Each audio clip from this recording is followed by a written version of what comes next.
Voyons la question de la rupture unilatérale des pourparlers.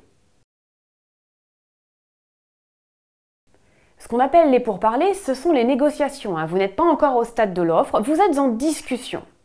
Bon. Le principe, c'est la liberté de rompre unilatéralement les pourparlers. Évidemment, vous pouvez rompre, décider d'un commun accord, mais même de manière unilatérale, on peut rompre les pourparlers. Pourquoi ? Parce qu'il existe un principe de liberté contractuelle. Je suis libre de conclure le contrat, mais je suis aussi libre de ne pas le conclure. Donc je peux mettre un terme aux pourparlers. Mais ce principe connaît quand même une limite qui est ancienne. La Cour de cassation l'a dit dans un arrêt assez ancien, l'arrêt Renault de 1958, où elle considère que certes on est libre de rompre, mais sous réserve de ne pas commettre un abus dans le droit de rompre.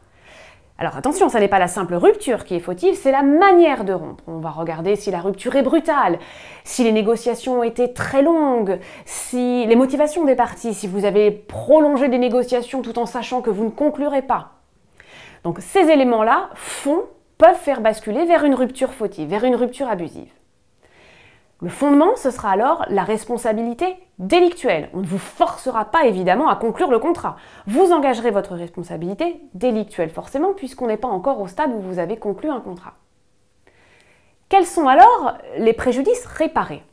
La Cour de cassation, dans un arrêt qu'on appelle l'arrêt Manoukian, un arrêt de la Chambre commerciale du 26 novembre 2003, est venue préciser qu'on n'indemnisait pas le gain manqué, la perte de chance de conclure le contrat.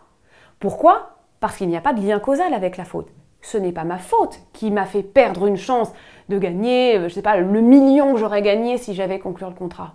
Je ne l'avais pas vraiment cette chance, puisqu'il y avait liberté de rompre. Si mon co-contractant avait rompu, enfin pas mon co-contractant, si celui avec lequel je discutais avait rompu de manière parfaitement sereine, sans qu'il y ait de brutalité, sans que ce soit abusif, je n'allais pas le conclure ce contrat. Donc ça n'est pas la faute qui m'a fait perdre ma chance. Donc on n'indemnise pas la perte de chance, on indemnise seulement les frais engagés. Des frais de déplacement, des frais d'expertise, etc. Alors tout cela, évidemment, ça n'est pas dans le Code civil, c'est uniquement prétorien puisque le Code civil ne règle pas toute la période précontractuelle.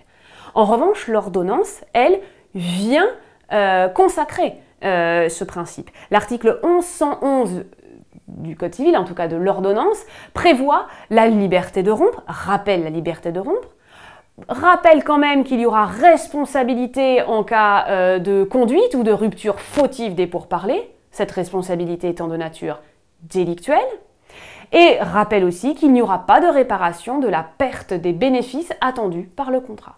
Donc une solution identique à celle que prévoit la jurisprudence aujourd'hui.